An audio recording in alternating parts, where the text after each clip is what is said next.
how do you make your money? Tell me about your business. And then eventually they're like, oh yeah, these Rockwell devices, these Siemens devices, these PLCs, we have all this stuff down here. It cranks out widgets. And then I just say, okay, what are you doing to protect that? I guarantee you, whoever that ops person is knows how many dollars and cents they lose every minute that machine's not running. Welcome to the Industrial Cybersecurity Insider. In each episode, we dive into the world of industrial cybersecurity. Join us as we cover the latest trends, innovations, and practical insights as we talk with leaders and practitioners across the industry. Gear up and let's get into this week's episode.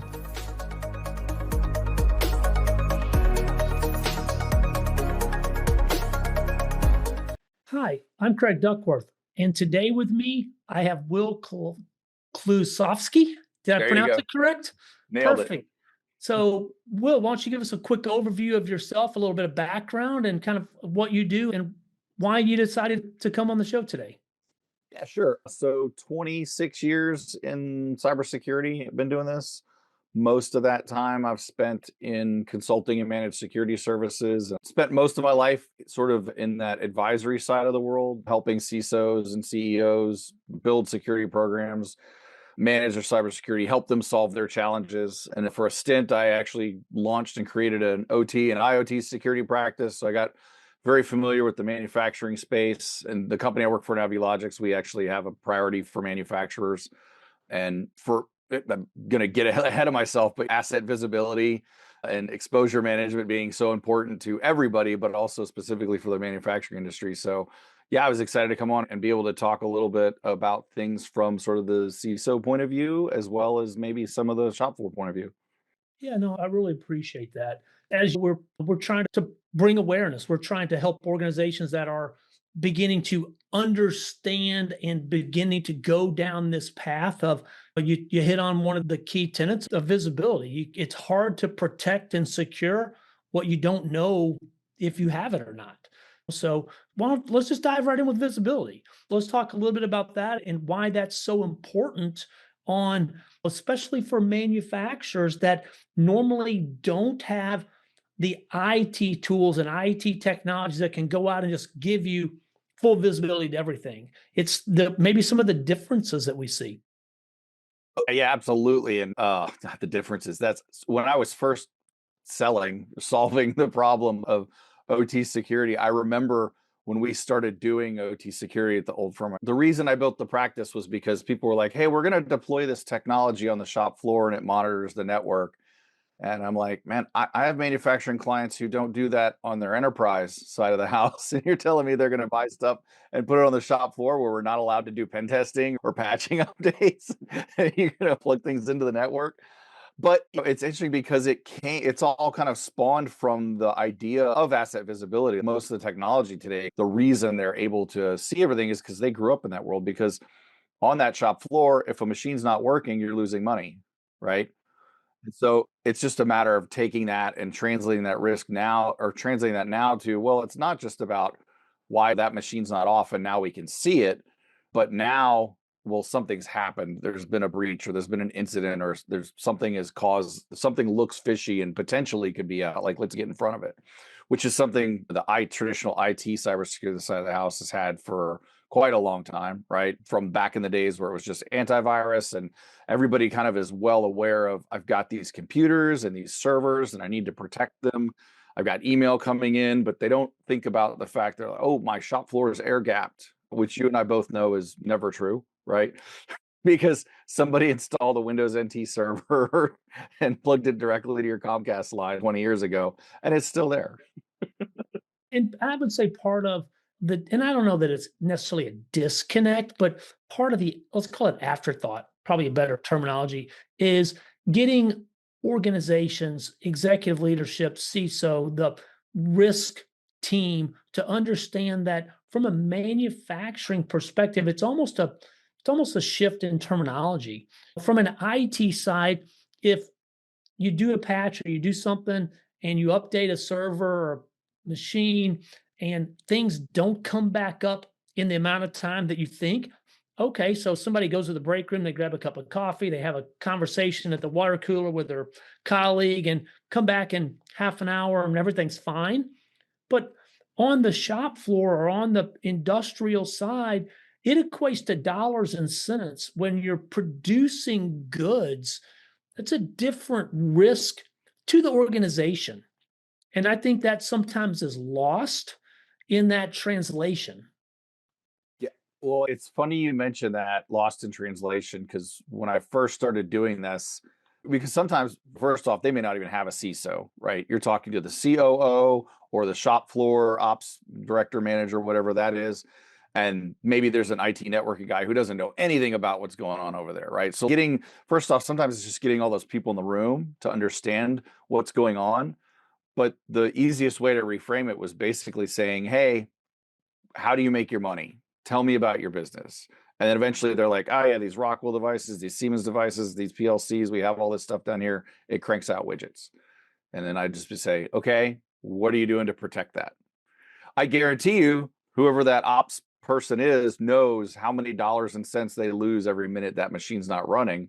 So then it was just a matter of going, okay, when that thing goes down, you're losing money. Now equate that to a cyber risk that could cause that to go down, not an operational thing. Or even worse, somebody deciding to turn off pressure sensors and start blowing things up, sending bolts flying, as I like to say. It's a safety issue, right?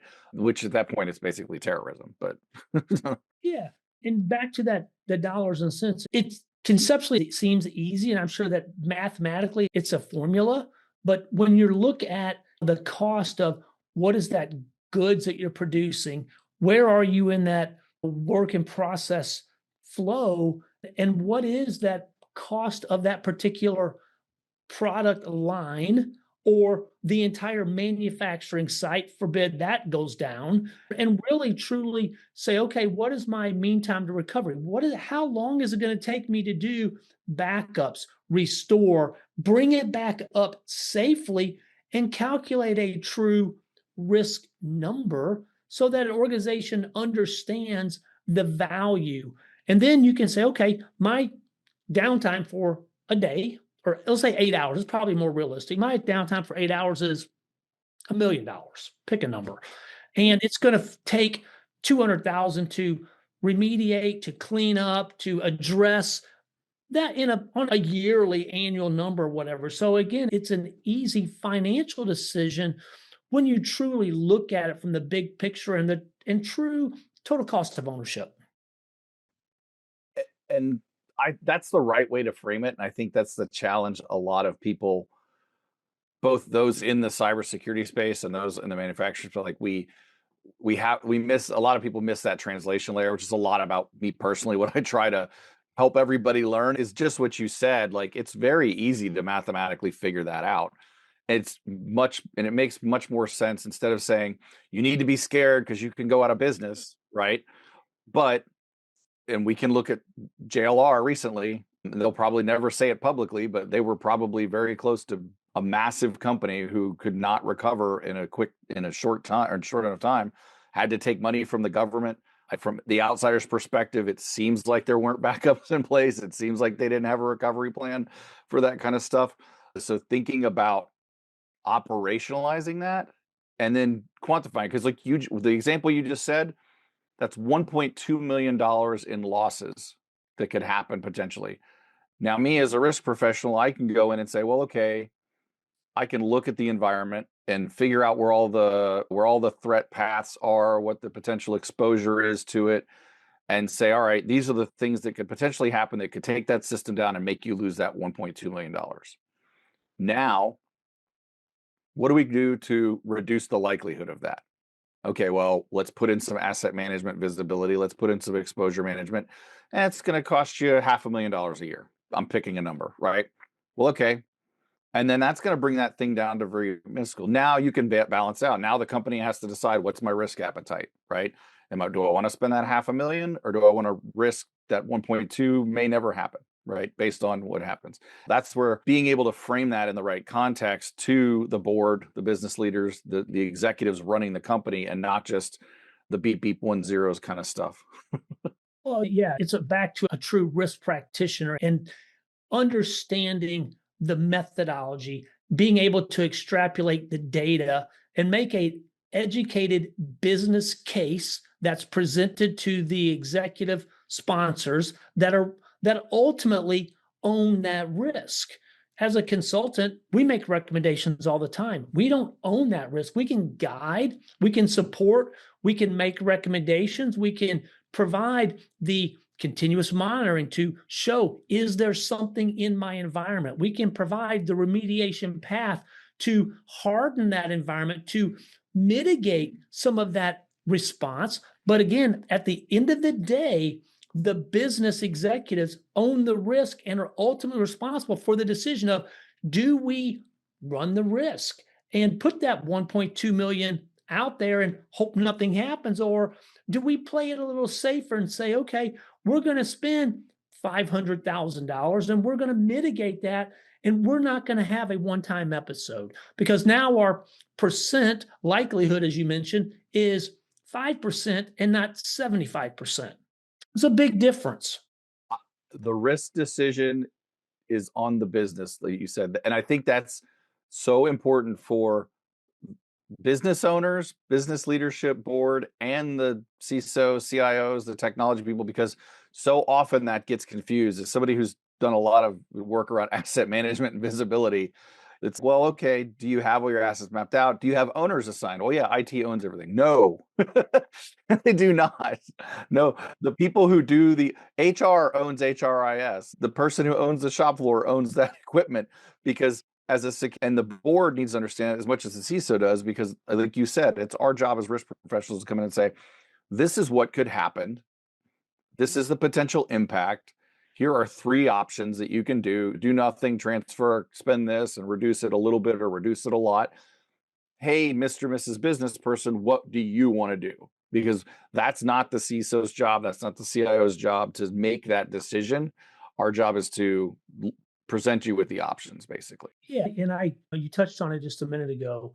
Fear, uncertainty, and doubt is definitely, I would say, a very poor selling decision on any vendor's part. Everybody turns on the news and there's 15 things that are happening. We talked about JLR. It's all over the place and we see it, but I think that we as a society are becoming numb to that. And I don't believe it's effective. And I think it degrades versus going in, presenting the facts, looking at it and saying, here are the options. Here are some scenarios, and really helping educate and bring the value to them to really take a look and make that decision. Part of it is that roles and responsibilities. So you look at uptime or the inverse of unscheduled, unplanned downtime.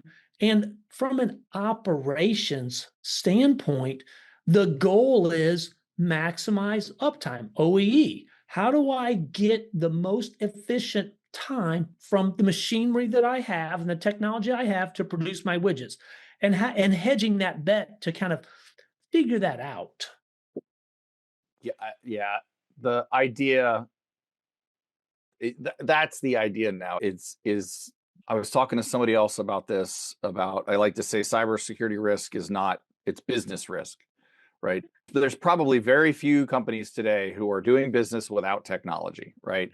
And the fact that everything operates on that technology, it holds your business up, means that anything that could impact that technology can impact your business, your ability to make revenue, just like you said. So it doesn't matter what you're doing. It's a conversation that needs to be had around, how do we mitigate that? How do we manage that? And to your point on uptime, that's the framing for the technical leaders or the technical contributors who are trying to do their job better and get funding from the boards and the business owners who are trying to maximize profits, right? You have to bring in, like you said, hedge those bets, figure out where the right, and that's where is a little off topic, but not necessarily. Like I talk about programmatic cybersecurity all the time. You can't just be like, well, okay, we're gonna monitor our shop floor. Cool, we're done, right?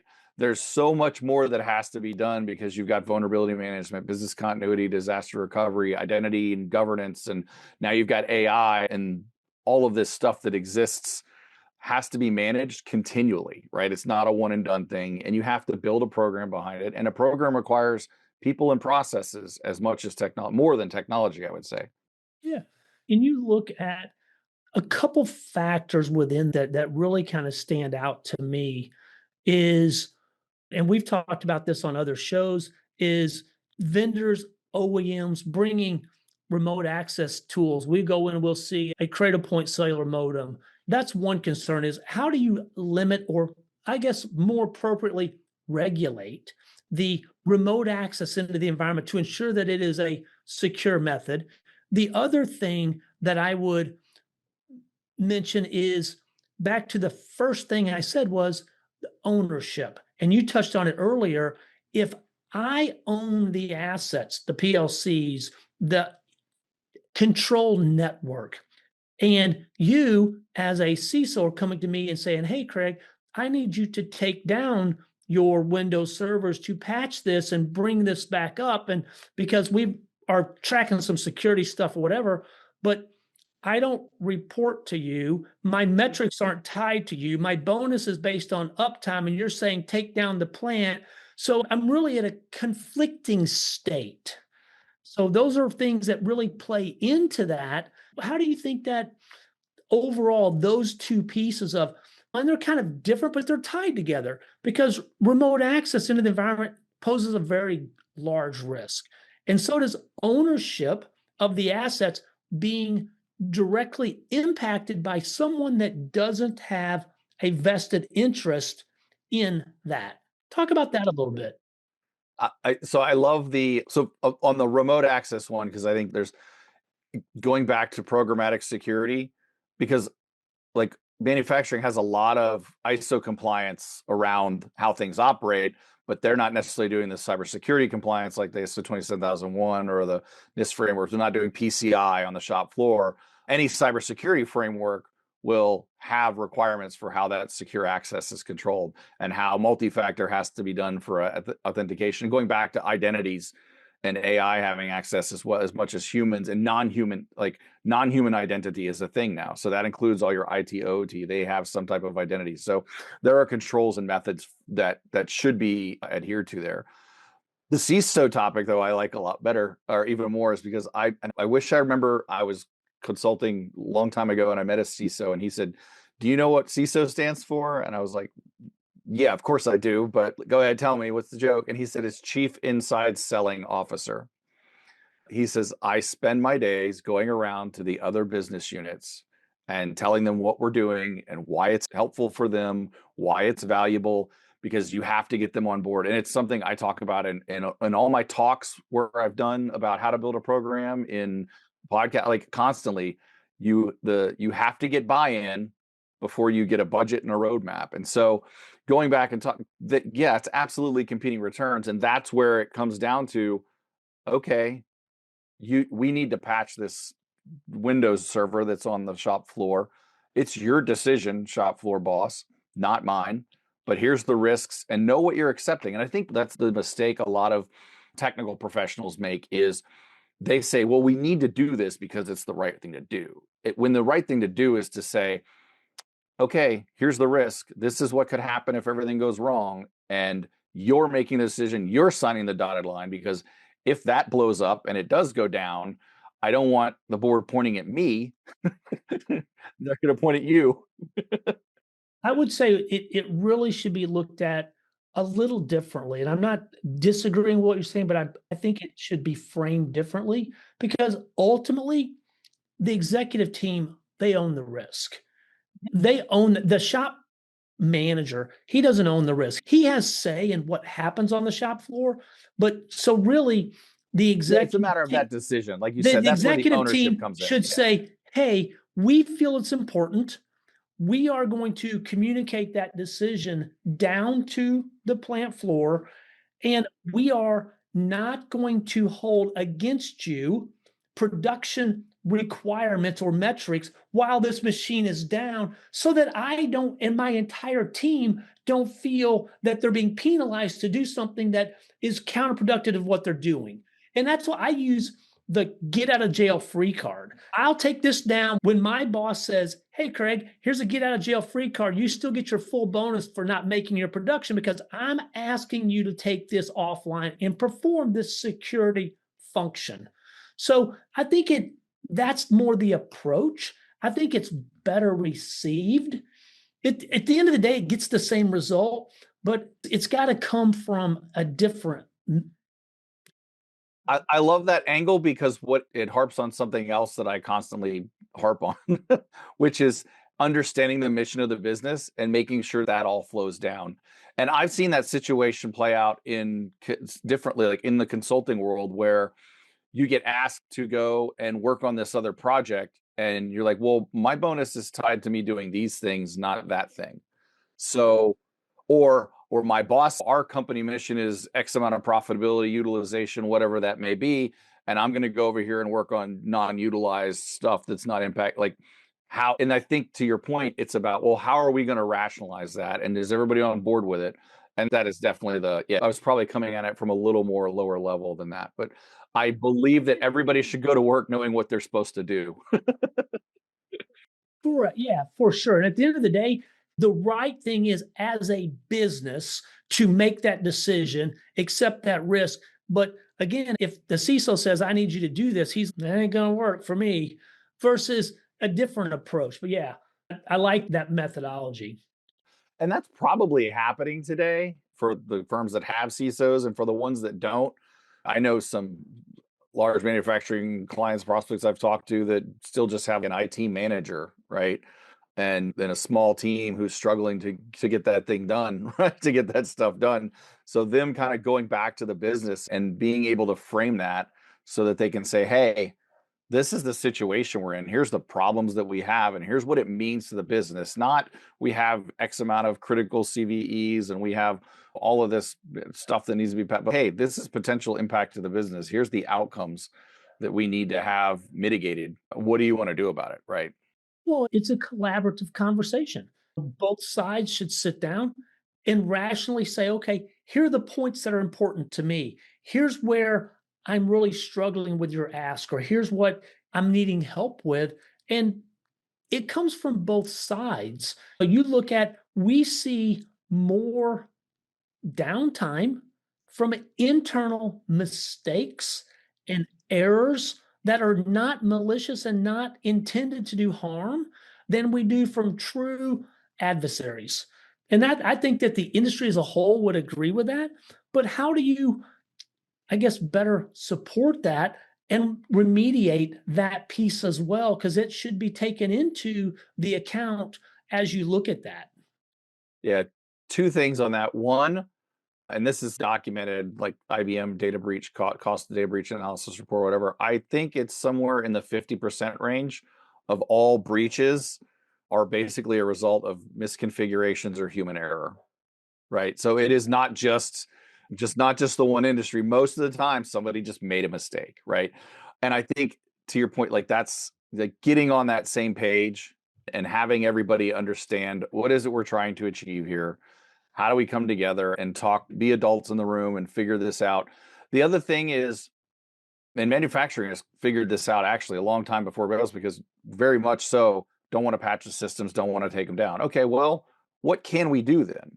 Or how critical is this vulnerability? I have a story I like to tell. I have a CISO friend of mine I talked to who told me he had 600 critical and high vulnerabilities in his environment, had a team test them all, found out none of them were actually exploitable because of the way they're. So it's all about context. It's all about visibility. And in today's world where AI and the criminals are going to use it as soon as it comes out, in fact, we can't adopt it as fast as they can.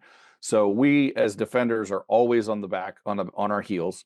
So the only way to prioritize what you fix is to actually understand what would really be exploitable, which means attack path mapping, exposure management, being able to see, okay, sure, this is a critical vulnerability, but it only exists in this one version of the OS, and it has to be on a data file of this type and a person with this kind of access. That's 0.001 likely.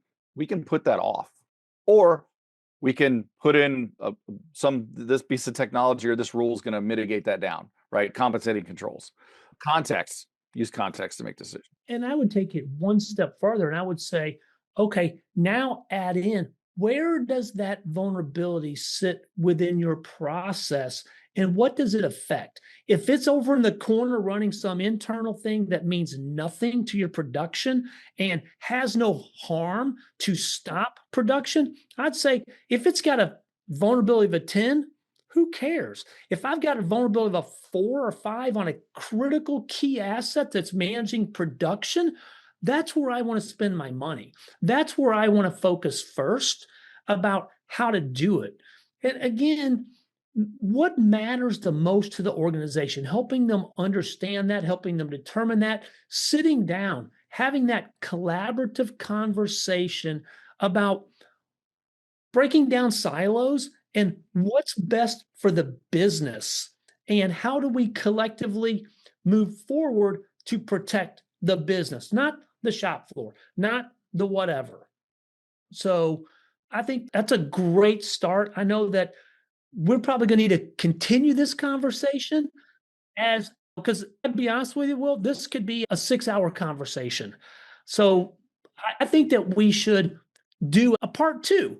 I think we should have the same thing and continue the conversation to get more in depth so that we can really expand and explore some of the topics and go deeper in it. What do you think?